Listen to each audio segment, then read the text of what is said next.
Olá, sejam bem-vindos a mais um episódio da série Viver com Ela, um programa especial da Casa Hunter focado em pacientes e no cuidador. Bom, vocês não me conhecem, eu sou a Paula Massari, sou mãe de um raro, Gabriel, que tem fibrose cística, mas hoje a gente vai falar sobre ela. E hoje é um prazer receber vocês aqui no estúdio dos nossos parceiros Voz das Mães, da Natália e do Robson, também pais raros, pais do Vini, e é um prazer contar com vocês aqui nesse dia. Bom, para começar essa roda de conversa super especial, gostaria de agradecer a Daiichi Sankyo, que acreditou nesse projeto, e as organizações que apoiam essa iniciativa: a Brela, Procura da Ela, Instituto Paulo Gontijo, Casa dos Raros e a Febra Raras, que é a Federação Brasileira das Associações de Doenças Raras. Bom, o objetivo de hoje é falar de ela, sobre a perspectiva do cuidador multidisciplinar, algo importantíssimo que nós precisamos muito nas doenças raras. Para discutir esse tema, temos grandes convidados aqui comigo. A advogada Silvana Ascarance, prazer em recebê-la. Prazer é meu. A fonoaudióloga Ana Lúcia Chiappetta, prazer em recebê-la. E a fisioterapeuta respiratória Simone Andrade. Obrigada por estar presente aqui. Bom, para que a nossa conversa, gostaria de iniciar sabendo um pouco mais da experiência pessoal de cada uma de vocês com a Ela. Ana Lúcia, você, já faz tempo que você atende pacientes com esclerose lateral amiotrófica? Paula, eu comecei o atendimento com esclerose lateral amiotrófica em agosto de 1987. Faz tempo. Praticamente em agosto agora, 38 anos, né? E como que começou? Assim que eu me formei, estava iniciando o setor de investigação em doenças neuromusculares na Escola Paulista de Medicina, a atual Universidade Federal de São Paulo. Nós estávamos começando o setor de investigação e, neste momento, já tinha a parte clínica dos neurologistas e tinha também o estudo de biópsia para conhecer melhor as doenças neuromusculares. Mas não havia o trabalho multidisciplinar. Então, o doutor Acari de Oliveira, doutor Acari, ele foi visionário nesta época, ele viu que além do corpo clínico era necessário iniciar um trabalho multidisciplinar.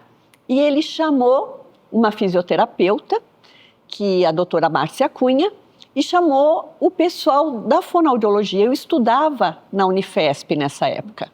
Eu fazia graduação em fonoaudiologia. Em 88, eu e uma colega, nós nos formamos e nós iniciamos já um trabalho voluntariado e foi o primeiro trabalho interdisciplinar. Então, nós tínhamos fisioterapia e fonoaudiologia.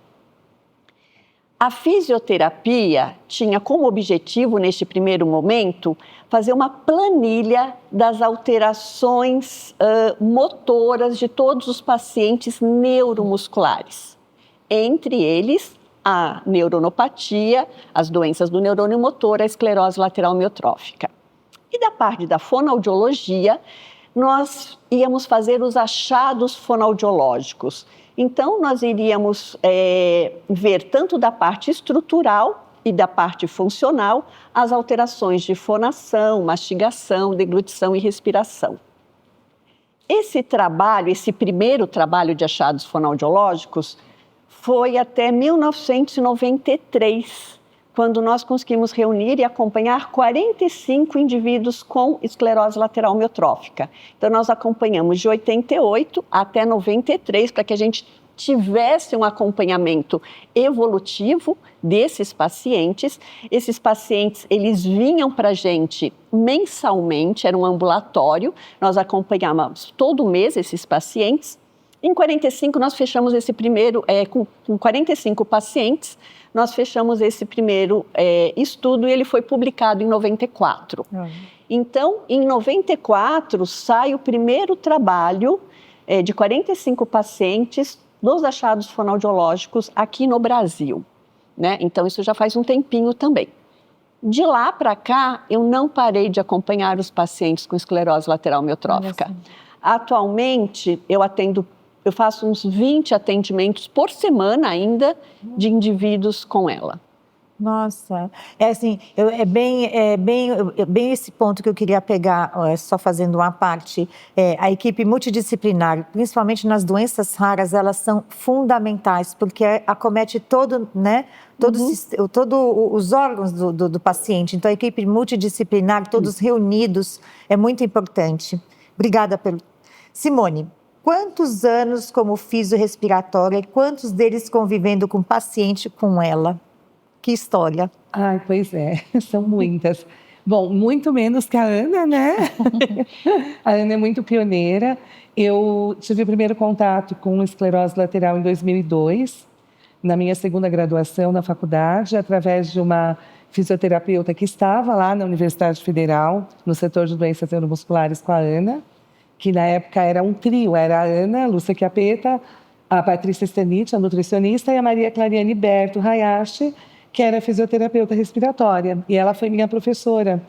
E ela contou muitas histórias sobre esclerose lateral amiotrófica na minha graduação. Eu fiquei completamente apaixonada e falei, é isso. Eu quero fazer a diferença na vida dessas pessoas. E comecei a acompanhar o ambulatório de esclerose lateral amiotrófica com elas antes de me formar. Então, eu fiz a minha monografia lá. Então, assim, uns 23 anos convivendo com ela e 20 anos de fisioterapeuta. Então, a Ana é pioneira mesmo, eu só tenho 20 anos de formada. E durante todo esse percurso, eu não consegui mais me desvincular da esclerose lateral amiotrófica. Então, fiquei no ambulatório. O ambulatório é um fomento de troca, não só de pesquisa, mas o doutor Acari, que é o coordenador, o fundador do ambulatório, ele é um modelo de humanização no atendimento. Então, para mim, a esclerose lateral amiotrófica, nesses 23 anos, junto com esse modelo que eu aprendi com o doutor Acari e com esse trio pioneiro, que era Ana, Patrícia e Clary, me trouxe esse desejo enorme de não largar mais. Então, você acaba fazendo da esclerose lateral amiotrófica parte do seu dia a dia, né? Bem como a Ana, eu atendo também diariamente esclerose lateral amiotrófica em São Paulo, fora de São Paulo. O tempo todo você acaba respirando ela. Nós fazemos parte de algumas associações, como você citou, a Associação Procura da Ela e a Brela, e essas associações trazem uma demanda muito grande de pessoas com ela que não têm acesso a profissionais assim, que possam receber a demanda, que possam acolher. Então, e a fisioterapia respiratória, ela faz um papel importante nesse pilar, né? No pilar da equipe multiprofissional, onde cada um é fundamental, mas você acaba tendo uma demanda muito grande de secreções, de acometimento de intercorrências, e as associações cumprem esse papel de trazer. Então, hoje não são, né? Naquele tempo eram muitos pacientes do ambulatório, hoje não. Hoje tem os pacientes do ambulatório, mas as associações, elas trazem o Instituto Paulo Gontijo, a Brela, a Procura da Ela e outras tantas, essa demanda dos pacientes que têm essa carência do encontro com o profissional que tem a especialização na doença. Muito importante para nós, familiares, enfim, quando a gente consegue ver a atuação desses profissionais em cima, né, de uma pessoa acometida, enfim, ainda mais com ela, que tem tanta secreção, é muito importante, até assim, faz o bem-estar da família toda, não é só o paciente, né? Nós que estamos vendo isso, traz um bem-estar de falar assim, nossa, como é importante essa presença da equipe multidisciplinar. E o doutor Acari está no especial de ela. Então, isso é importante saber que vocês vão acompanhar nessa semana que estamos falando de ela. A doutora Acari também faz parte dessa semana. Silvana, por razões diversas, os advogados são essenciais no dia a dia dos pacientes com doenças raras. Você trabalha nesse segmento há muito tempo? Eu comecei a trabalhar nesse segmento após o falecimento do meu pai, em 2012. Meu pai foi diagnosticado com ela em 2003. Nós fomos muito bem acolhidos pela Abrela, fundada pelo Dr. Acari e outros profissionais, né? Chegamos lá com o impacto da doença, alto impacto psicológico, né, a família, e começamos a frequentar as reuniões e aprender como tratar, Como viver com ela, né? como viver e como seguir aquela jornada, né, difícil. E eu fui cuidadora do meu pai, de 2003 a 2012. E fui aprendendo a parte material, digamos assim, da doença, a parte multidisciplinar ali no dia a dia, né, com o meu pai, que tinha um plano de saúde, mas aquela época era muito mais difícil conseguir as coisas no plano de saúde pelo desconhecimento. Hoje está um pouco mais divulgado, mas ainda assim, por outras razões, é muito difícil ainda com os planos de saúde. Com o falecimento do meu pai, eu fui aprendendo, quer dizer, já tinha aprendido a parte material, prática da doença. Com o falecimento do meu pai, eu tive mais tempo para desenvolver a minha parte jurídica, né? Eu vivi 9 anos ali na luta e, enfim, como é que se faz isso, né? Como é que se consegue o home care e tal.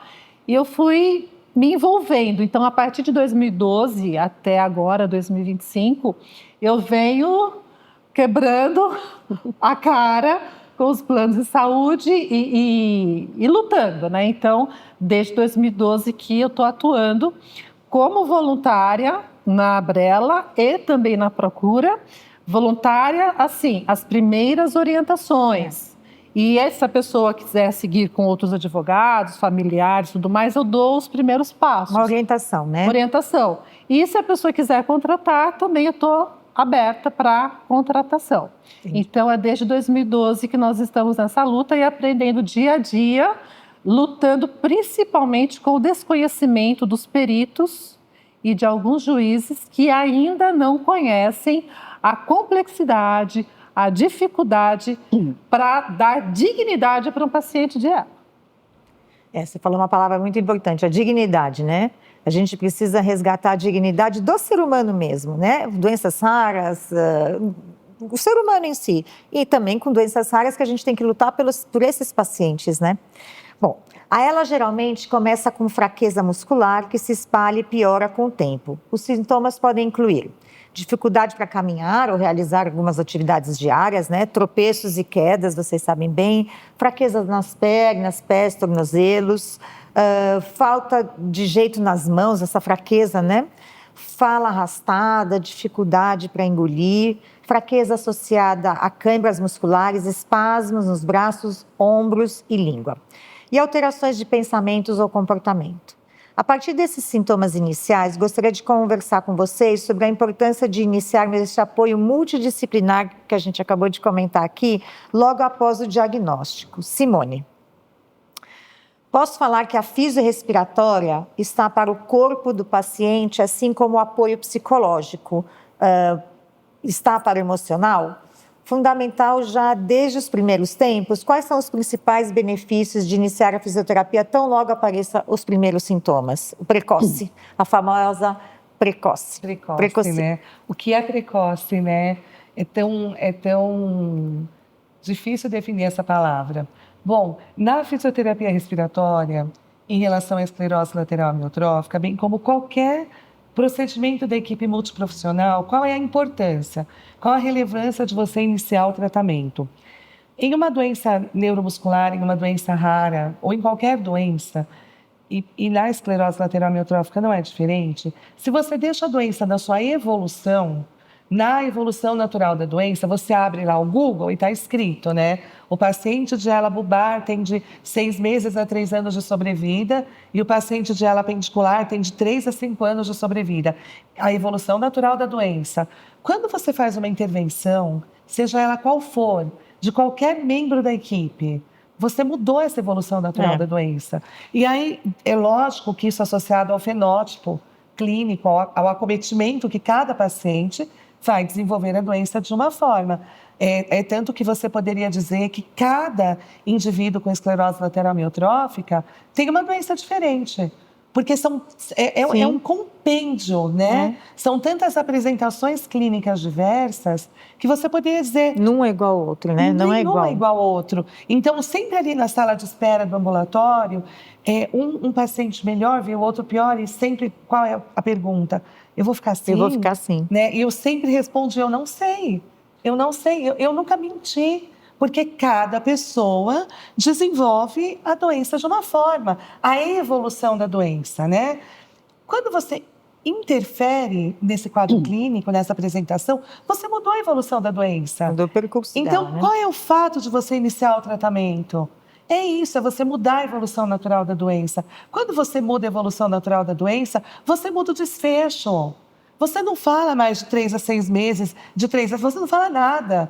Você não sabe nada. Não. Você sabe que você fez alguma coisa. Você, aí, tecnicamente, você iniciou a fisioterapia respiratória, você permitiu que os pulmões se desenvolvam limpos, secos, cheios de ar, né? E uma pessoa que respira bem, ela vive bem. Você evita que esses pulmões se tornem pulmões fechados, que a gente fala atelectasiados. Atelectasiados. E aí um pulmão que é escuro, que é úmido por natureza, fechado é bom para quê? Para bicho. Bactérias, né? Qualquer bicho que entrar vai fazer um estrago Fungo. tremendo. Qual que é o estrago nesse pulmão? Abrevia a vida desse paciente, tira a qualidade de vida dele. Então, intervir na fisioterapia respiratória, como em qualquer área da doença, é tão fundamental quanto cuidar do aspecto psicológico, físico, né? Tudo isso vai fazer a diferença. Então, precisa intervir precocemente, porque para mudar a evolução natural da doença, para você ter um desfecho diferente lá na frente. Aí você tem um paciente como o Stephen Hawking, com mais de 50 anos de doença, como a dona Natalina, com mais de 25 anos, Ana Lúcia, Ana Silvia, com mais de 20 anos de doença, porque são os nossos pacientes, né? Então, quando alguém me procura, eu não consigo pensar, esse paciente vai ter 5 anos de sobrevida. Imagina, eu vislumbro uma vida enorme tão para esse importante. paciente. Eu acho que essa é a parte mais importante. Então, intervir precocemente, fazer a fisioterapia respiratória para quê? Para viver. Viver quanto? Não sei. Viver a sua vida inteira, né? Viver, isso. como você falou, né? Viver o quanto vai viver. Não, o que for viver, viver com a melhor qualidade de vida. A gente não, Isso. a gente escuta muito isso para quem tem desconhecimento com as doenças raras. Ai, olha, dá muito amor e carinho porque vai viver 5 anos. É tão difícil como você fala assim, como pode ouvir e escutar uma frase dessa, sendo que a gente pode, com a medicina, com os profissionais, mudar o percurso dessa doença com o nosso próprio tipo, né, biotipo, a gente pode mudar. Então, a gente tem que acreditar e a gente tem que dar esse apoio para os pais, que não é assim o que está escrito lá no Google ou que um profissional acabou dizendo para você, não é verdade. Não é verdade, mas eu sempre pensei assim, também tive um diagnóstico, teu filho vai viver até tantos anos, mas na minha cabeça sempre foi assim, primeiro que eu vou mudar esse percurso, esse curso ali nós vamos mudar, nós vamos ter que mudar. E segundo, o quanto ele viver, que ele viva com qualidade de vida. Eu sempre pensei isso para o meu filho, que ele viva com qualidade de vida. Eu não vou dar o tempo a Deus pertence, né? Quem acredita, mas é a qualidade de vida que eu posso dar para ele nesse percurso de vida dele. Isso é o que me importa mais. E aí a gente precisa de muitos profissionais e da equipe multidisciplinar, porque não é só o amor e o colo de mãe, de pai, de família, mas sem vocês a gente realmente não muda o nosso percurso da nossa história. A gente não muda. Bom, a parte aqui que a gente vai se emocionando, né? A gente vai se emocionando, É a melhor parte. como não falar disso, né? Bom, Ana Lúcia, um dos sintomas que mais assusta os cuidadores, né, dos pacientes com ela é a disfagia, ou seja, a dificuldade de engolir. Em geral, quais são os pontos de atenção do fonoaudiólogo ao desenvolver um plano de ação para os pacientes com esclerose lateral amiotrófica? Então, vamos lá.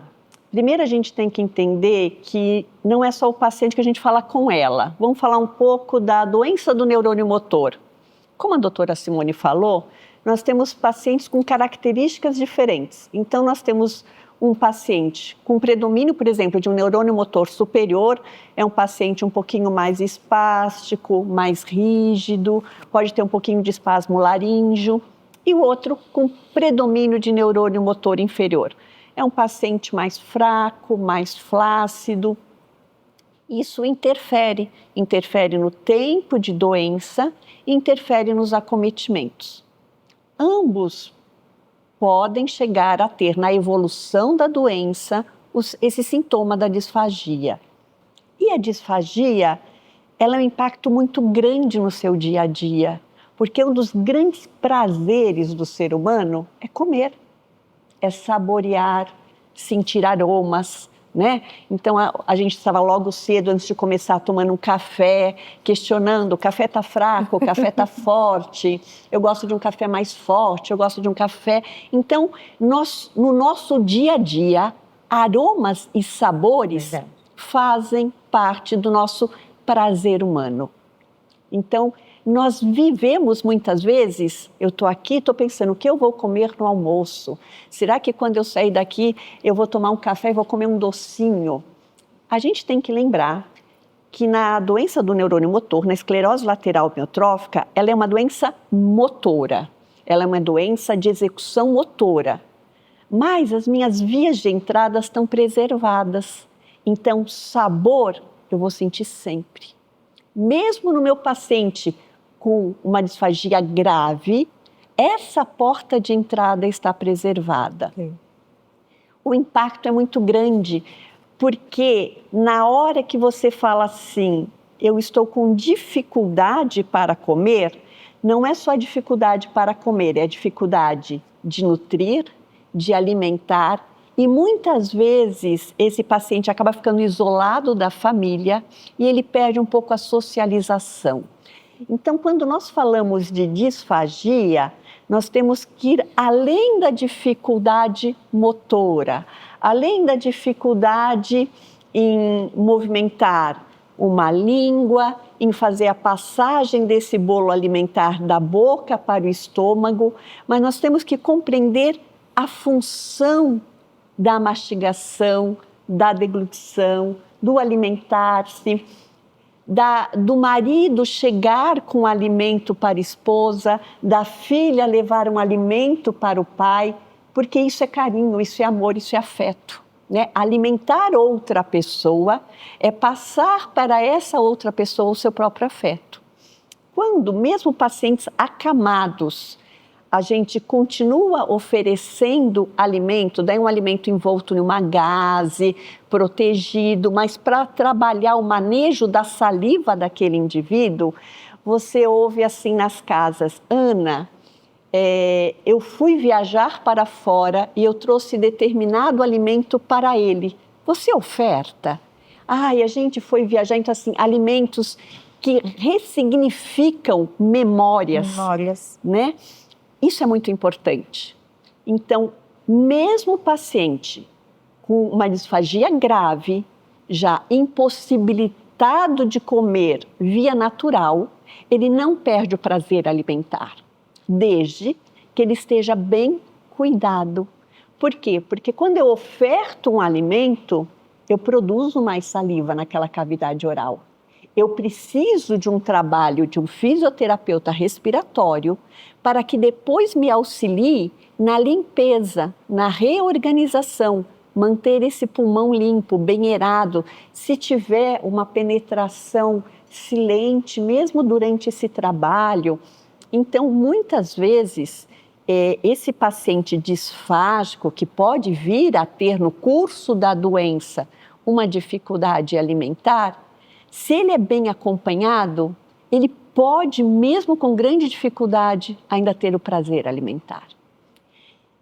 E o que a gente fala também desse trabalho multidisciplinar é que as pessoas confundem comer com alimento ou comer com nutrição.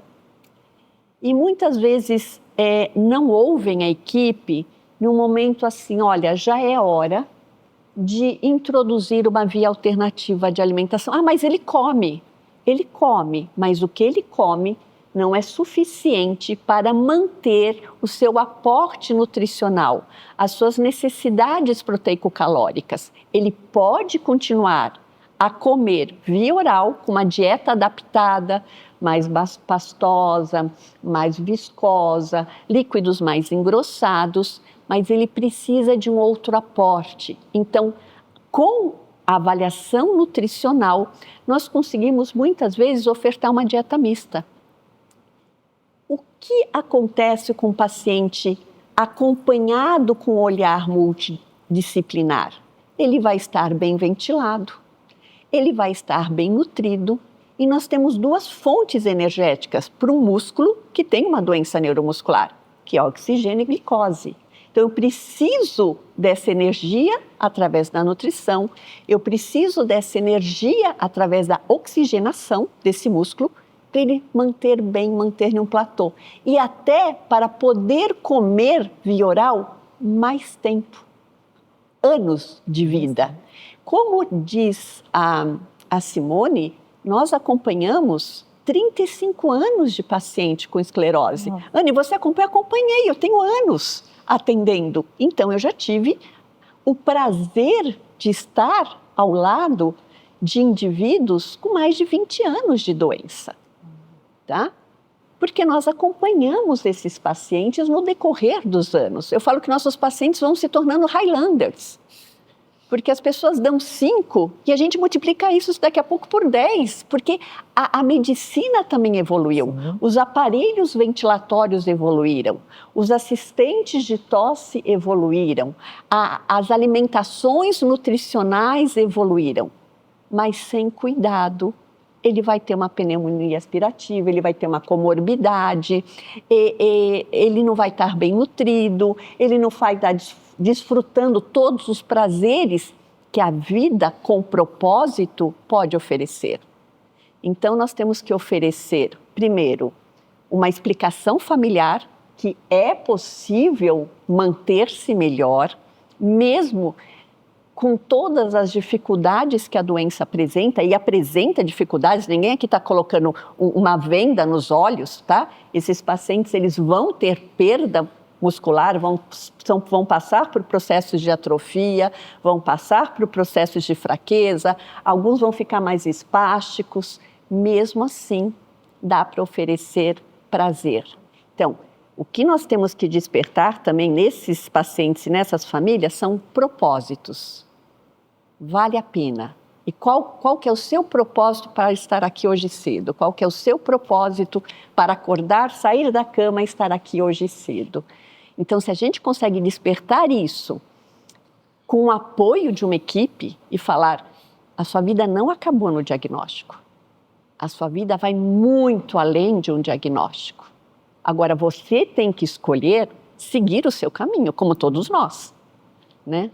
Então, é um impacto grande. Ser um indivíduo disfágico é um impacto grande, mas ele não finaliza nada. Importante essas palavras, né? Primeiro que o diagnóstico não nos define. Começa por aí, essa frase todo mundo usa e eu continuo usando também. Então, assim, porque ela tem muito significado mesmo ali, ela não nos define. E segundo, a gente, numa doença como ela, quando a gente precisa do cuidador, né? O cuidador, às vezes, a maioria das vezes é familiar, para de fazer suas atividades para, né, tudo para a sua vida, para cuidar dessa pessoa, né, seja o marido, a esposa, enfim. E o entendimento da doença é muito importante, porque em casa, com o entendimento da doença, por isso que quando você fala, eu falo a verdade, a gente explica, olha, está evoluindo, mas a gente tem N outras alternativas que a gente... É muito importante essa cumplicidade do familiar com o profissional da saúde, porque vocês não fazem milagre. Nós também não fazemos milagre, mas a gente precisa dessa união para mudar o curso. Então, a gente precisa de pais e cuidadores com a mente aberta para que confiem no profissional que está sendo atendido, para que a gente possa realmente praticar em casa e trazer de casa para vocês o que está acontecendo, sem aumentar ou sem diminuir, mas que seja uma relação muito de confiança, porque vai durar para o resto da vida. E nós vamos precisar para o resto da vida. Então, essa relação de confiança e essas alternativas que vocês nos trazem é muito importante. Então, as famílias, é o que eu falo, as famílias precisam acreditar no profissional que está sendo atendido, trabalhar junto, o profissional precisa escutar os familiares, nós mães, nós pais, ou enfim, cuidador, porque é importante também do lado de vocês escutar, para vocês terem os inputs do que está acontecendo, já que cada um é de um jeito. Eu fiz muito à parte, mas era importante esse recado também para os pais acreditarem no profissional da saúde e vice-versa, isso que é importante. Paola, vamos lá. Antes de você me perguntar, eu preciso Que bom da palavra. que você está pedindo a palavra, porque eu quero uma roda de conversa, não é esse pergunta e resposta, não. É bem assim. Vamos lá, Silvana. Porque a doutora Simone e a doutora Ana Chiappetta falaram aqui, elas comprovaram que são especialistas na doença e no tratamento dessa doença e das doenças do neurônio motor. Acontece que os planos de saúde e o SUS não têm fisioterapeuta especialista e fonoaudióloga especialista. Muitas das vezes nem fornece fonoaudióloga, quanto mais especialista. Uma fonoaudióloga que não tem essa especialidade, ela não vai tratar o paciente dela como a doutora Ana está ensinando aqui para nós.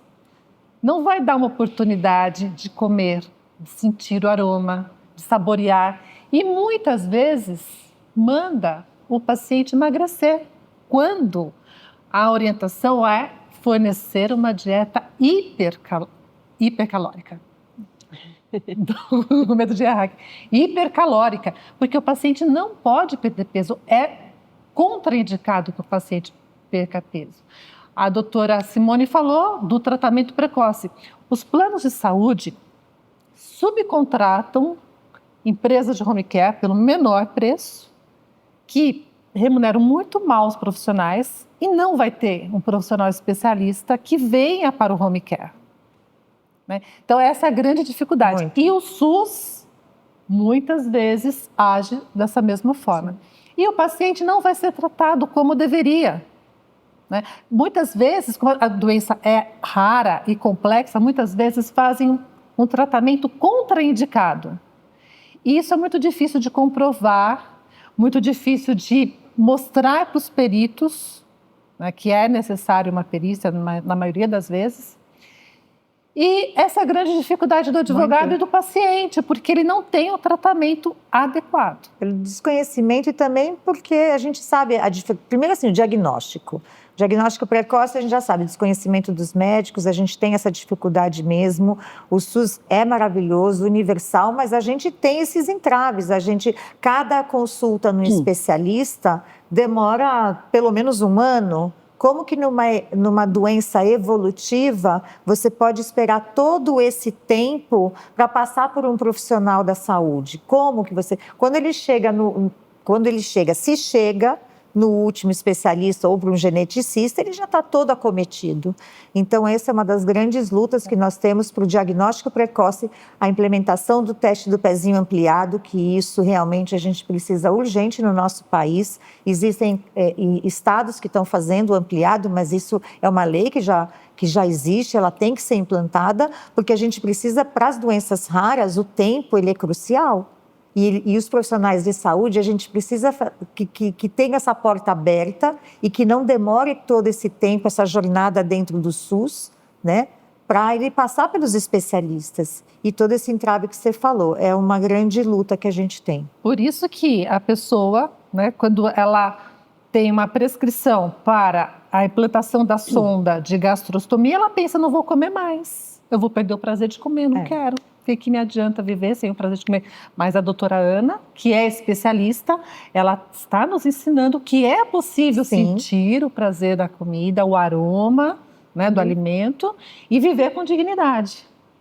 Isso mesmo. Obrigada, viu? Obrigada mesmo. Bom, já que a gente está aqui, conforme mencionei no início do nosso encontro, os advogados auxiliam de muitas formas os pacientes e os cuidadores.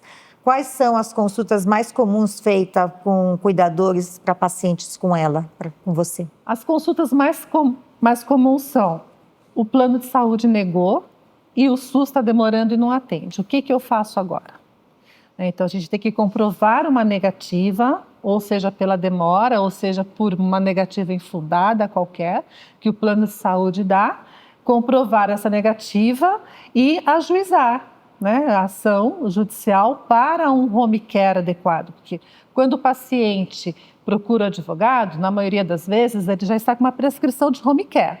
Enquanto ele está indo no ambulatório, ele está recebendo o tratamento. À medida que a doença avança, pela fadiga e pela fraqueza muscular, ele não tem condições de se locomover até o ambulatório. Ele necessita receber esse tratamento no home care. É como se tivesse internado, né? O paciente está ruim, ele vai ser internado no hospital. Mas ele tem a possibilidade de ficar internado no domicílio, receber essa internação domiciliar, chamada home care, com profissionais especialistas. No hospital, na internação hospitalar, na maioria das vezes, tem um profissional, ou não especialista, mas um profissional melhor. No home care, esses profissionais são subcontratados, não são os mesmos profissionais que atendem no hospital. Então, eles faltam, chegam atrasados ou vão e dá uma contraindicação para aquele paciente dela, porque ele não está capacitado na especialização daquele tratamento do doente do neurônio motor ou da subespécie esclerose lateral amiotrófica, né? Então, aí o advogado ele tem a dificuldade para comprovar aquela situação, convencer o Poder Judiciário de que o plano de saúde não está atendendo como deveria. E aí, algumas vezes, a gente consegue que uma clínica de home care especialista venha atender aquele paciente e seja reembolsado pelo plano de saúde. Eu gostaria de fazer uma parte aqui. Silvana, você falou assim, é como se o paciente ele não está internado no hospital, mas ele está internado em casa. Eu discordo dessa terminologia. Também. E eu acho que a Simone vai concordar comigo, porque o paciente não está internado em casa. Ele necessita dos cuidados em casa, mas ele é livre para ir aonde ele quiser. Não impossibilita, porque hoje nós temos excelentes ventiladores que mesmo o paciente traqueostomizado acompanha onde ele quiser ir.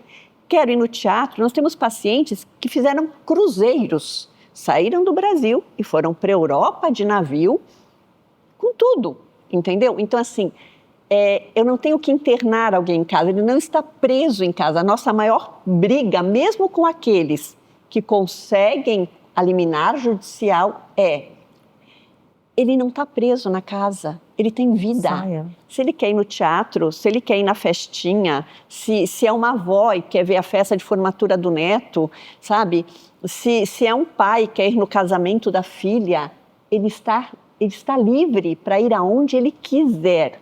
E isto, quando ganha muitas vezes, o convênio fala assim, tudo bem, você está aí na casa, mas você vai ficar preso aí, você não pode sair. Porque se você sair, você vai perder tudo. Tudo que você conseguiu, se você pôr o seu pezinho, eu falei, então agora o convênio põe tornozeleira eletrônica nos pés dos meus pacientes. Então, não é uma internação domiciliar. Isso também nós temos que, de tal maneira, mudar, porque não é internação domiciliar, é um atendimento domiciliar, mas que este paciente, ele consegue, se ele quiser, tá? Vai ter baile de carnaval na frente da minha rua. Desce sua cadeira de rodas, desce o seu ventilador, seu assistente tosse que você precisa, os seus cuidadores, e vai ver o desfile passar na frente da sua casa. Então, novamente, não adianta oferecer tempo de vida se eu não consigo junto oferecer a vida. A vida. Eu também quero fazer uma parte para complementar o que a doutora Ana está falando.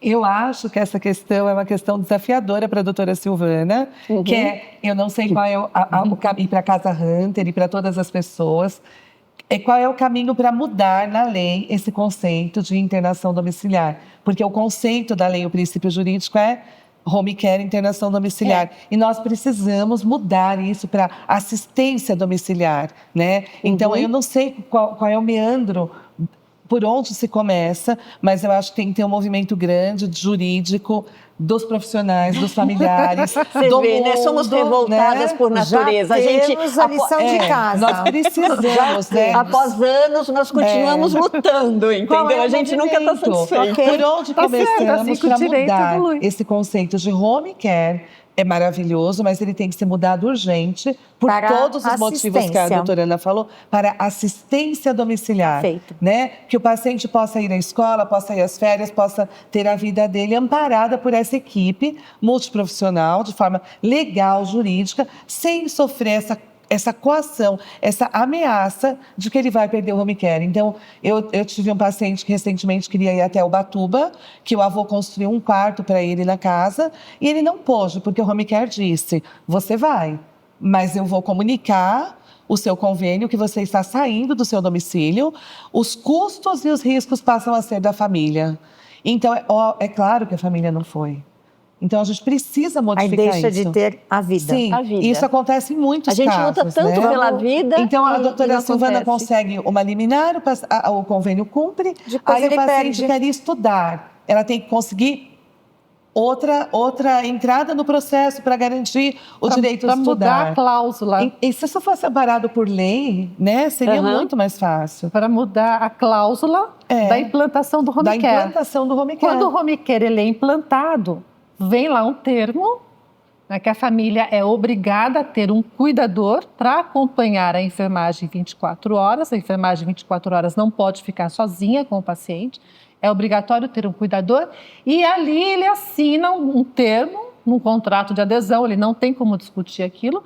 Ele assina um termo que ele não vai sair do domicílio. Que é a internação domiciliar. É. Mas isso porque a gente também tem que ver o outro lado. Isso. Não estou defendendo, muito pelo contrário, eu sou do paciente, mas a gente tem que usar um bom senso. O que acontece? A empresa de home care que está fornecendo os profissionais, principalmente a enfermagem 24 horas, ela é responsável Por esse profissional. por esse profissional. Então, Se ele viaja, se ele viaja, tem um risco, tem de acidente, tem vários riscos que pode estar acontecendo aí. E aí, a empresa de home é care responsável. também está ali num jogo de cintura, digamos assim. Se todo mundo for autônomo, se todo mundo for PJ, aí é outra história. O profissional de enfermagem, ele é autônomo. Ele vai, ele assume seus riscos, mas aí também os custos são outros e tudo mais. Então, tudo é uma questão de bom senso e de conversar. Mas, na maioria das vezes, quando falta o bom senso, vem lá o termo de adesão. E por isso que se impõe Porque se ele viaja, a empresa é responsável se acontece alguma coisa. um acidente É a de empresa que é carro, responsável. o profissional de enfermagem, ele vai estar distante do seu domicílio, ele tem filho, ele tem pai, ele tem...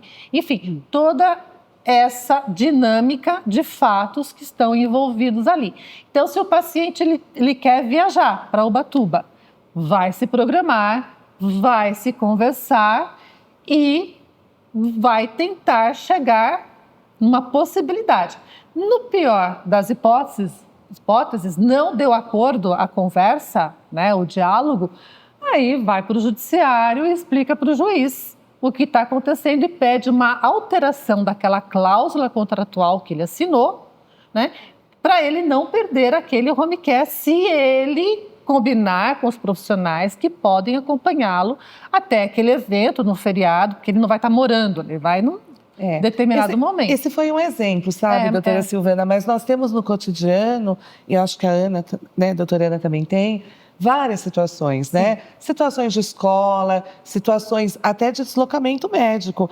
Então, eu acredito que é urgente mesmo, é lógico que com todo esse bom senso da situação, porque é claro que um paciente também que pode sassaricar o tempo todo, ele não precisa muitas vezes desse home care. Isso tem acontecido muito com a AME.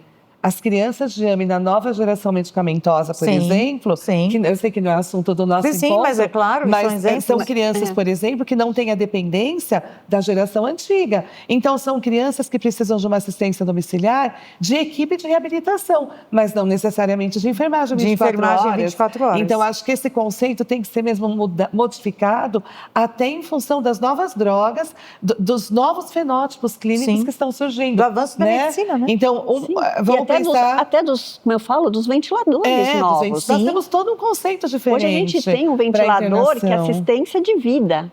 Ele é no assistência domicílio. no domicílio. Então, se ele está ligado àquele ventilador que é assistência de vida, ele está bem acompanhado, tem aquele pulmão limpo, bem aerado, está bem, está disposto, está bem nutrido, E pode estar com uma traqueotomia, pode estar com uma gastrostomia, mas tem vida. Essas pessoas, elas estão trabalhando, são advogados, são médicos, mesmo donos de casa. Ou seja, eles estão, hoje, 50 anos que seja, 40 anos, 50 anos, 60 anos, essas pessoas são jovens. Elas são jovens. Elas têm uma vida. E a gente quer que elas continuem tendo esta vida, na medida do possível. Ninguém também está falando que é para a pessoa sair para uma balada, não é isto. Mas a possibilidade de continuar com essa vida social e até com essa vida laboral. Porque muitos trabalham, Amparado pela lei, né? Amparado pela assistência domiciliar. A gente não quer o risco de tirar tudo deste indivíduo. Agora, como advogada, vamos supor que eu fosse advogada do plano de saúde. O que eu ia dizer? Mas se o seu paciente pode ir trabalhar, ele não precisa de uma assistência domiciliar. Precisa até ir no banheiro. Sim. Ele precisa sim. Aí precisa provar. Precisa sempre. Quem vai decidir é o julgador, é o juiz. Precisa para passar a alimentação. Ele não mexe nada. Precisa sim. Quando mudar o conceito, isso acaba. Quando você tirar essa palavra internação domiciliar para assistência domiciliar, isso acaba. Você não vai precisar, em cada liminar, levar todos os relatórios da equipe para provar, por exemplo, que o doutor Antônio, ele vai atender no consultório dele, mas ele precisa do enfermeiro para passar a dieta, para fazer o assistente de tosse tirar a secreção, para cuidar que o ventilador esteja ligado na tomada, ou seja... Até para mudar a postura, porque dá dor. Ele não é o perito que tem que entender isso. Nós temos que convencer os peritos. A lei. Já entendi. A lei. Temos que essa palavra. Vamos deixar como lição de casa aqui. Lição de casa para nós, associações, como é que a gente pode, como sociedade civil, né? Para que nós vamos além, cada qual da sua categoria profissional. Nós estamos há tantos anos envolvidos. Não, mas é uma visão... E trabalhamos há tanto tempo 360. Em associações, em equipes... que a gente vai muito além do fonoaudiólogo, do fisioterapeuta, do terapeuta ocupacional, do advogado. O nosso olhar é o que mais o paciente necessita neste momento. Porque nós somos uma equipe multidisciplinar, interdisciplinar, especialista no assunto. Porque também as necessidades vão mudando com a evolução da medicina, com o avanço dos profissionais, com a doença. Assim, a gente tem que também mudar, a gente não pode ficar preso também a leis, né? A termos de adesão, e nomes. Então, a gente é um bom trabalho para a Procura, para a Brela, Casa Hunter e todas nós, né? Quando que a gente imaginou que uma equipe de saúde precisaria muito da presença dos advogados junto para nos defender? Até para respirar, né? Não é? É isso, até para respirar. Bom, o desafio nas doenças raras que demandam cuidados multidisciplinares, envolvendo vários profissionais de saúde e até outras áreas, é a gestão do cuidado. Eu gostaria de ouvir todas de vocês a partir dos anos de experiências de cada um. Vocês podem falar das boas práticas de cuidados que vocês já testemunharam. Simone, você poderia começar? Sim. Bom, eu acredito que de toda essa nossa conversa, então, uma coisa fica muito clara, né? Que a doutora Ana falou, a doutora Silvana falou, você falou, e eu falei que a desinformação é a pior prática de cuidados que existe. Sim. Então, a desinformação, ela ceifa a vida dos nossos pacientes. Portanto, a melhor gestão de cuidados que pode acontecer é da informação, da capacitação. Por exemplo, na fisioterapia respiratória, o que nós temos hoje de melhor gestão de cuidados respiratórios no mundo? Eu tenho condições de fazer uma excelente avaliação de um paciente com esclerose lateral amiotrófica, que essa avaliação seja feita periodicamente e, de acordo com essa avaliação, para cada fase da doença, eu possa iniciar as medidas que esse paciente precisa. Precisa de exercícios respiratórios para insuflar os pulmões com bambu. Precisa de um aparelho de tosse mecanicamente assistida para remover secreções. Esse aparelho não tem no rol do SUS, esse aparelho não tem no convênio. O que eu vou fazer? Doutora Silvana, precisa de um advogado. Eu tenho que fazer isso de forma precoce, de novo, porque eu não posso esperar o meu paciente estar com uma pneumonia para eu procurar a doutora Silvana, para ela abrir um processo para me pedir um assistente à tosse. Então, para mim, o que faz parte da melhor gestão de cuidados é uma excelente avaliação. E nisso eu preciso muito do previsão. apoio da família, da equipe, porque muitas vezes essa família fica negando, né? Eu não sei porque essa palavra ela é tão importante. Eu nego que o meu familiar precise de uma via alternativa de alimentação. Eu nego que ele precisa de ajuda para remover a secreção. Então, todos juntos, numa boa avaliação familiar, com a gestão de um profissional, identificar o melhor momento. Então, agora é o momento de procurar a doutora Silvana, entrar com uma solicitação de assistente à tosse. Olha, eu estou antevendo nessa avaliação que eu preciso iniciar a ventilação mecânica não invasiva. Eu preciso de um bom aparelho. O aparelho que está disponível na portaria federal, que disponibiliza a ventilação pelo SUS, não me atende, eu preciso de outro. Então, mais uma vez, eu preciso procurar a doutora Silvana para entrar com uma ação para me solicitar um equipamento de suporte à vida.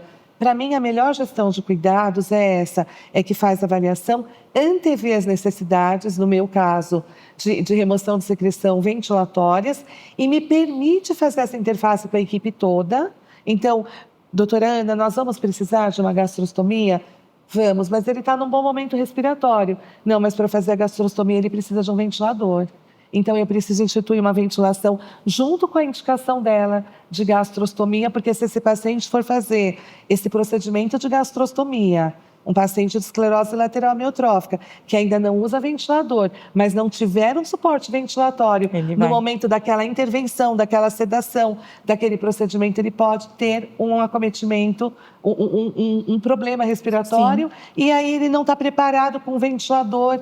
Então, isso é uma boa gestão de cuidados, é você avaliar, antever os problemas de forma precoce, oferecer as soluções e acompanhar. Dessa forma, você muda esse quadro de erros, porque o que acontece é tudo muito de forma amadora. As pessoas esperam as necessidades para procurar as soluções. Só que, como a gente sabe, as soluções não estão disponíveis. Não. Você não vai na prateleira e pega um coffee assist, você não vai na prateleira e pega um suporte à vida, e pega uma família inteira para ensinar a fazer um ambu, para remover secreção. É isso. Então, a gestão de cuidados é aquela que você, primeiro, capacita. Quem?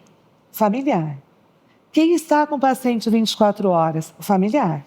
Exatamente. Ele tem que ser capacitado. Tem. Ele tem que saber tudo. Segundo, cuidador e equipe de enfermagem. Eles têm que saber tudo. Não pode fisioterapia respiratória, só fisioterapeuta respiratória mexe na máquina de tosse. Só fisioterapeuta respiratório, o fono, mexe... Não! Nós não estamos juntos. Então, capacitar toda essa equipe. Quando fala de equipe multi, a família está envolvida. O cuidador está envolvido. Sim. E o paciente está envolvido. Capacitamos todos? Aí vamos avaliar periodicamente para poder intervir no momento certo.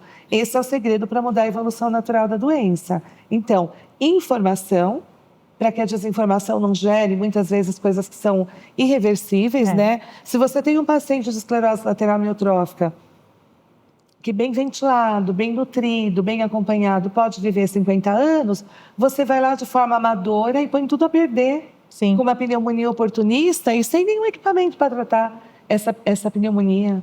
E outra coisa que, para mim, faz parte da minha gestão de cuidados é todos nós somos capacitados para cuidar desse paciente ambulatoriamente no domicílio. Mas quando ele agudiza e ele vai parar numa unidade de terapia intensiva, ele não é mais aquele paciente que nós cuidamos. Ele é um paciente que ninguém nunca viu. Ninguém nunca viu. E aí, esse paciente de doença rara, de esclerose lateral amiotrófica, ele entra numa UTI e ele vai ser tratado como um paciente pneumopata. Ele vai ser tratado sem nenhuma especificidade.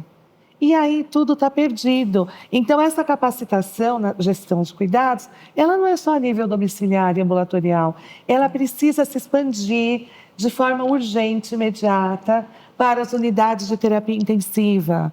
E são todas, porque as unidades de terapia intensiva, elas não têm máquina de tosse, elas não têm profissionais capacitados para usar, elas não aceitam os nossos ventiladores no domicílio. Então, eu vou dar um exemplo. O meu paciente está ventilando há 10 anos com uma pressão ventilatória de 20. Ele entrou na unidade de terapia intensiva, o ventilador dele não entra junto. Ele vai ser imediatamente colocado no ventilador daquela unidade e ninguém foi lá olhar o que ele usava. As pessoas vão olhar que ele tem que fazer um volume pré-determinado pela literatura e a partir daquele momento ele não respira mais do jeito que ele respirava. Então ele de repente entrou lá com uma fratura ou com uma vesícula e ele respirava com 20 de pressão e ele tem que passar a respirar com 5. E aí ele não consegue, porque ele tem fraqueza. Mas as pessoas não entendem que ele tem uma fraqueza muscular. Elas acham que ele tem um problema pulmonar. E ele não tem. O doente de esclerose lateral amiotrófica, desde que previamente ele não tenha enfisema, asma, qualquer doença pulmonar obstrutiva, os pulmões dele são sadios. Ele tem uma fraqueza muscular. E aí não adianta você tirar a minha pressão de 20 e colocar 5. Porque aí ele quer respirar e ele não consegue. Ele começa a fazer um esforço cardíaco. Ele começa a tomar droga vasoativa, que é um medicamento para o coração bater. Mas ele nunca tomou. Não, mas agora ele é um cardiopata também. Muito rapidamente, esse doente que só tinha ela, né? Ele já está cardiopata, ele já está pneumopata, porque aí ele pegou uma pneumonia, porque o pulmão atelectasiou. Então, essa gestão de cuidados ela é muito ampla. Ela precisa de todos os segmentos da sociedade, desde a sementinha do domicílio até que nós conseguimos chegar nas unidades de terapia intensiva e fazer essa parceria. E não ficar sempre contando com a sorte. Ai, tomara que naquele hospital hoje tenha um profissional que entenda, ou permitam, que me escute. Né? Ou permitam, tem escuta, né? Ou me permitam entrar, ou me permitam falar. Ou que me escute, né? Então, a gente não pode viver desse jeito, isso é amador. Num universo tão gigante das doenças raras, tão gigante, né? Não é possível que nós não tenhamos um leito. Aqui na cidade de São Paulo, eu não posso pegar o meu paciente e falar, olha, vai nesse hospital que ali tem um leito que o médico, o físio, o fono entendem de ela. Não tenho. Ah, mas eu passo aqui nesse ambulatório que é ligado a um grande hospital, mas lá ninguém te conhece. Eu não tenho um leito lá. O que eu faço com o meu doente? Eu tenho que mandar ele para o hospital, porque tem horas que você precisa de complexidade no tratamento, de um medicamento endovenoso, de uma tomografia, ou ele precisa de um antibiótico que precisa de exames de sangue de rotina, bom, enfim. Então, o meu apelo é que a gestão de cuidados, ela envolva, em primeiro lugar, capacitação, em todos os níveis, em todos os segmentos, para que a gente pare de cuidar. Você cuida daquele paciente com tanto carinho, no domicílio, no ambulatório, e numa agudização, você perde ele por uma má gestão. Isso não é uma crítica aos profissionais. Eu entendo que um profissional que está lá, ele segue protocolos, ele segue guidelines. A gente sabe disso. Mas o doente raro, ele existe, gente. E a gente que está do lado de cada hospital fala assim, você poderia falar com o meu físio, por favor? Eu, como mãe, já fiz várias vezes isso. Você poderia, por favor, falar com o meu pneumo? Porque ele não está com pneumonia, ele tem fibrose cística. Você poderia ligar? Eu fico implorando, porque nós, às vezes, infelizmente, né, mas a gente entende, não tem doenças raras nas faculdades, já começa por aí, né? Já não tem. Então, a gente já tem que resolver as coisas no MEC, porque a gente já não tem nem doenças raras. Geneticistas no país são 300 e poucos geneticistas, o resto já está todo mundo fora, não tem uma faculdade de geneticista. E como que a gente vai tratar doenças raras, sendo que a maioria delas são doenças genéticas? Então, a gente já começa por aí também, né? Tem isso também para consertar ou para a gente poder, né? E, ao mesmo tempo, nós pais, cuidadores, a gente entende, a gente acaba conhecendo, sabendo um pouco mais, não que a gente saiba mais que os profissionais da saúde, não é isso que eu quero dizer. Eu quero deixar, assim, quero colocar os termos para que não ocorra nenhum ruído, mas a gente sabe do que a gente está falando da doença do nosso filho, do nosso cuidador. Então, que a gente seja escutado na hora da internação, porque com o que a gente está falando, talvez a gente consiga mudar. Olha, o meu pai, o meu irmão respirava com 20, eu aqui estou vendo que está com 5. Então, quando você fala capacitação familiar, precisa muito, porque a gente precisa dar essas informações na hora que vocês não estão, e como paciente de SUS, nem vocês, né? Não tem todo mundo, só nos centros de tratamento. Então, eu só queria que da nossa parte a gente pede. Você pode telefonar, mas não é assim que funciona, né? Eu vivencio isso todo dia, sabe? Fechando, né? E eu acho muito importante capacitar as famílias, mas eu acho uma judiação eu acho desonesto, eu acho covarde. Essa cara. Você capacitar as famílias e a ponta que te recebe não saber do que você está falando. Então, é nossa obrigação, é nosso dever moral que haja uma união para capacitar, de fato. Então, que seja junto com a AMIB, que é a Associação Brasileira de Medicina Intensiva, que seja, não sei, né? Nós temos vários projetos. Nós fazemos parte de projetos de capacitação hospitalar, mas eu acho que esses projetos têm que ser ampliados. Eles precisam de um eco maior e eles precisam de um eco de fato, sabe, Paula? Vamos conversar. Porque o que acontece é que tudo acontece de forma muito maquiada. Assim, sei lá, às vezes aparece um projeto de capacitação, você vai ver quem está falando no projeto. Uma pessoa que você nunca ouviu falar, que não vivencia esclerose lateral amiotrófica, mas ela é a coordenadora do projeto. Você já sabe que aquilo não vai funcionar. E nós vemos isso em âmbito nacional. As pessoas que de fato estão envolvidas, que poderiam falar, os pais, os familiares, eles não estão lá, os profissionais não estão lá. Então, essa gestão de cuidados, ela é urgente. Essa voz tem que ecoar. Tem que ecoar, precisa haver uma integração de todas as pontas do cuidado, do começo ao fim. O paciente de doença rara, ele pode ter apendicite, ele pode ter fratura. Uma criança cai, ela quebra um osso. Ela vai chegar no hospital, ela precisa do cuidado. Eu sei que não é possível em todo lugar, todo mundo saber tudo. Não, né? Mas também Mas sabemos... tem que ter um caminho de escuta, pelo menos. Mas discuta e a gente também propor como sociedade civil, porque assim, todo mundo junto, né? Propor essa capacitação. Como que a gente faz chegar? De forma efetiva. Exatamente. Real, não, efetiva, né? efetiva. Porque são 20 anos, Júnior. Eu imagino, desabafo. É um desabafo, mas... Momento de abrir o coração. Mas tem que abrir o coração. São 20 anos as pessoas fingindo que elas não me escutam. São 20 anos que eu bato nas UTIs. Eu já cheguei a ficar sentadinha na UTI, com o equipamento no meu colo, falando, doutor, essa paciente, ela precisa desse. Não, aqui é outro momento. Ela não está como você conhece, filha. Aqui é outro momento. Eu tenho 30 anos de experiência, filhinha. Aí, daqui 5 minutos, a paciente morreu. Pois é. E eu fico ali com o paciente no colo, o aparelho no colo, chorando, porque eu sei que ela só morreu porque naquele momento ela não teve o tratamento que ela precisava. É, isso.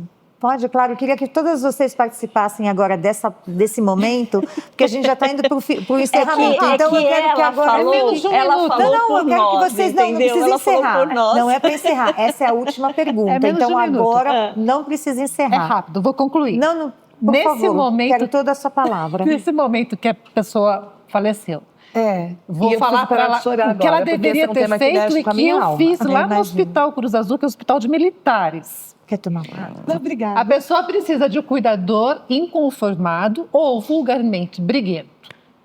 Eu era conhecida lá como a filha do Sr. Mário, porque eu brigava com todo mundo. Nesse momento, ela saca um celular, filmando do bolso, filma. Olha, eu tô aqui com o equipamento, você não está... não pode filmar. Vou filmar sim, para a segurança do paciente, porque ele vai morrer daqui a 5 minutos. Se ele não usar esse equipamento, a culpa é sua. Vou te tomar o celular. Pode chamar a segurança, pode chamar a polícia, pode chamar quem quiser. E eu estou filmando a sua incapacitação de atender o paciente. Hoje com o celular, tá mais fácil. Mas na época do meu pai, eu entrava lá com o BiPAP dele, ajustado para ele, não me deixavam. Ele internava 1 semana todo mês para tomar imunoglobulina. Não me deixava entrar com o BiPAP dele. Tá, eu quero falar com a assistente social, eu quero falar com o coronel, eu quero falar com todo mundo. Esse BiPAP está configurado para o pulmão do meu pai. Se ele está parametrizado ou não, eu cuido disso, eu me responsabilizo. Mas ele precisa desse BiPAP, dessa máscara, senão ele vai morrer. E ele não pode ficar de barriga para cima, ele tem que ficar de lado, senão ele vai morrer também. E eu tinha que repetir isso. Nem existia o protocolo clínico terapêutico na época, mas eu tinha que repetir e brigar. E aí eu ligava para o médico do meu pai e botava para falar com a pessoa que estava dizendo que não ia fazer. E eu era inconformada, eu era briguenta e as pessoas tinham que me ouvir. E aí, por último, dizer, olha, eu sou advogada, eu estou filmando, enfim, eu tinha essa carteirada para dar. Mas a mãe, o pai, seja quem for, usa. Eu sou a mãe, eu sei, eu conheço, está aqui o relatório médico diz que é assim, assim, assado. E se você não fizer desse jeito, e se ele falecer, a culpa é sua por erro médico, eu vou te processar. Mas os pais ficam intimidados, né? Chega Então, no... tem Quando que ter um você perfil. chega no Desagradável, hospital, você vai ser sempre Você tá desagradável. vulnerável, e aí Tudo bem. você fica intimidado, Tudo bem. Eu era é muito conhecida complicado. naquele hospital, Cruz Azul, como a filha do senhor Mário. Lá vem a filha do senhor Mário. Eu saía fotografando o prontuário médico lá no posto de enfermagem. Ah, você não pode fotografar, mas eu vou fotografar sim. Para a segurança do meu pai. Eu vou fotografar. E fazia isso, porque senão vai morrer. Vai ter prejuízo. O prejuízo é irreversível. Então, é uma luta constante, porque esses funcionários, eles estão obedecendo ordens. Protocolos. Isso tem que chegar lá É o que a na gente pessoa. fala, o manejo da doença, né? Tem O que PCDT, enfrentar. o manejo da doença. Se a gente precisa ter tudo isso, né? Para que seja uma coisa... Para depois vir a Ouvido, capacitação, tenha né? voz. Primeiro tem que ter o manejo da doença, como é feito, né? Para cada doença né? E esses protocolos. Mas a gente tem que trabalhar isso que você falou. Mas, Há 20 Cláudia, anos, né? dela, Vamos trabalhar. O choro dela, a dor dela, é o meu choro com peritos.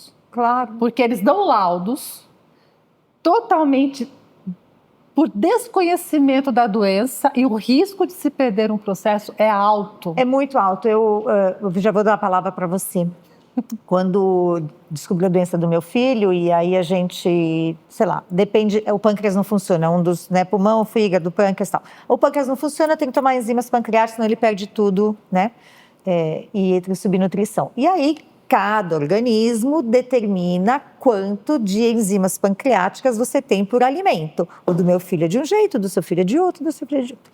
Só que tem o livro e tem também o protocolo. A normatização. E aí eu estava lá, mãe de primeira viagem, primeira mesmo, recém, né, chorando aquela coisa toda, e ele tinha que ter 30 cápsulas, sei lá, 60 cápsulas mês, ou sei lá, na época. Aí passei pelo perito, que era ortopedista, e falou assim para mim, olhou lá o livro, 60 é muito, no livro está escrito 20. E me deu 20. E eu fui para casa com 1/3 da dose do que meu filho precisava. E naquele momento eu só chorava, o perito falou que era 20, eu precisava de 60, porque a médica do centro de referência da Santa Casa falou, é 60, e ele falou, não, é 20, perito. Eu fui para casa com 20. Aí não conformada, depois eu também sou briguenta, mas eu fui para casa primeiro chorar. Depois eu voltei no dia seguinte e fiz lá o meu escândalo e passou um pediatra. E ele falou assim, não, pro ortopedista, cada um é cada um. Se na prescrição está escrito 60, você tem que dar 60, não é para dar 20. E complementou os 40. Mas se eu não tivesse voltado, né, fosse um outro tipo, eu ia ficar com 20 e a saúde do meu filho ia ficar bem prejudicada. Então, assim, a gente fica intimidado sim, o desconhecimento é grande, os peritos não ajudam. Na hora da internação, assim, a gente precisa também de muita gente que tenha bom senso. Acho que o bom senso também tem que imperar entre nós, né? Porque sem o bom senso, aquele médico, aquele perito, o que custava ele se informar com um pediatra, se de repente, né? Porque eu estava com uma prescrição médica, então ele foi acima do prescritor. Mas está tudo errado, né? Vamos combinar que está tudo errado? É isso, desculpa. Queria ouvir você. Olha, está tudo errado. De acordo com todo colocado, acho que não tem muito mais o que colocar. Mas tem aquela história do curto, médio e longo prazo. Quando a gente fala de vamos, né, olhar o paciente, quem atende o paciente com neuromuscular, com doença do neurônio motor, com a esclerose lateral amiotrófica, tem que compreender que não é uma foto, é um filme. Então, muitas vezes o perito, ele chega até na casa do paciente, ele tira uma foto de acordo com a experiência e vivência do perito, que nem é especialista. E você está contando para aquele perito que essa doença ela é progressiva, que ela é evolutiva no decorrer do tempo. Essas liminares demoram. Quando chega o resultado, aquela foto não se justifica mais. A doença já mudou, as necessidades já mudaram. Eu já preciso de outras necessidades. Quando a gente fala, eu preciso capacitar, a gente tem que mostrar para a família o aqui e agora, daqui a 1 mês, 2 meses, 3 meses. Eu sei, não, mas eu tenho que me organizar para saber naquela situação, este paciente ele tem acesso a isto? Tá, então ele vai ficar estável. Este paciente não tem acesso, essa doença vai correr mais rápida. Episódios, né? Essa família tem recusa, essa doença vai correr mais rápida. Então, quando você tem um olhar, né, e aí sim é um olhar de vivência, é um olhar de quem conhece a doença, você consegue amparar melhor essas situações. Ainda assim, como a doutora Simone fala, na hora que ele interna, por mais vivência e experiência que você tenha, você passa nervoso. Você passa nervoso, você passa angústia, você passa sofrimento, porque você sabe que, de novo, ele vai ser cuidado, mas com protocolos, com normatizações, com guidelines, ou seja, não específicos para aquela doença. Então, vamos falar da parte da disfagia. Ele é um paciente com dificuldade de deglutição, ele é um paciente que tem uma dificuldade no manejo de saliva. Eu sei que ele vai entrar e que vão colocar um monte de medida xerostômica neste indivíduo, porque ele tem dificuldade deglutitória, ele vai estar deitado. Vão tirar líquidos, né? Vão baixar os líquidos, alguns ficam até sem ingestão hídrica, nesse primeiro momento, para secar mesmo. Ele vai ficar com uma boca seca, craquelada, partida. Ele não vai ter o assistente de tosse do lado, ele vai começar a formar rolhas, esse pulmão vai fechar, vai diminuir a pressão subglótica, vai ficar mais difícil ainda desse manejo de saliva, e ele vai ter não só mais microaspirações, como além de ter um distúrbio ventilatório restritivo exacerbado, agora ele vai ter um distúrbio ventilatório obstrutivo por rolhas. É uma cascata de eventos, tudo bem? Que podem acometer muito rapidamente, em questão de semanas, e esse paciente evoluir a óbito. E você está lá só pedindo para que não seja colocado um medicamento, que seja colocado um aparelho, que assim, as medidas do bom cuidado, elas são trabalhos de formiguinha, todo dia, todo momento. Não é nada absurdo. Não é nada absurdo o que a gente pede. Não. O que a gente pede é muito simples. É factível. Tudo bem? Dá para fazer à beira-leito. Não tem nada de errado. E não é nada absurdo, é só ouvir. Mas o que nos falta são as escutas. Muitas vezes a escuta é do profissional da área da saúde, pode ser até do familiar, pode ser do paciente também. Tem paciente que não quer cuidado nenhum. Está no direito dele. Eu preciso perguntar se ele quer ser cuidado. Tem paciente que recusa tudo. Tá?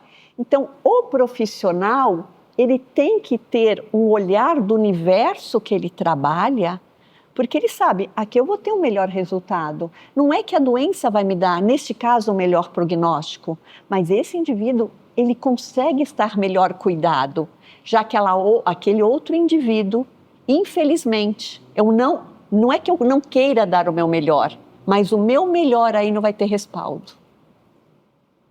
É isso mesmo. Foram finalizações bem pontuais e tão importantes, né? Vamos deixar isso, ainda bem que fica registrado. Isso vai ficar bem registrado. Bom, foi um prazer conduzir esse encontro. Em nome da Casa Hunter, gostaria de agradecer a presença de todos vocês. Por favor, fiquem ligados nos canais das mídias sociais da Casa Hunter. Vivendo com ela, será uma semana intensa, com muita informação, depoimentos, videocast, entrevista exclusiva.